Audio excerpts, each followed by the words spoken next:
Արտեմ կներեք մի պահ ընդհատեմ ձեզ, ուզում եմ մի ներկայացնել քաղաքային ֆոլկլորի մի նմուշ երգ, որ այն ժամանակ մինչև այս ռաբիզի այս տարբերակի ներմուծումը կար, որ մարդիկ կարողանան տարբերել ինչ էր եւ այսօր ինչ դարձավ։ Ասեմ, դու գրակ հաչերով գրել է Միհրան Թեմիշյանը, որը գործիքավորող եւ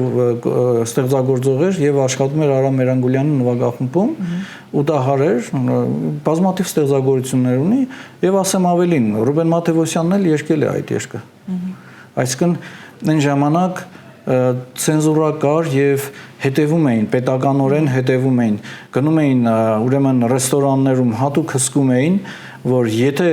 շեղվածություն կա ռեստորանում, այսինքն արմատներից, ազգային արմատներից շեղվում է, դա որակազրկում էին եւ տուգանում էին ռեստորանին։ Անունները այդ չեմ ուզում տալ հիմա, բայց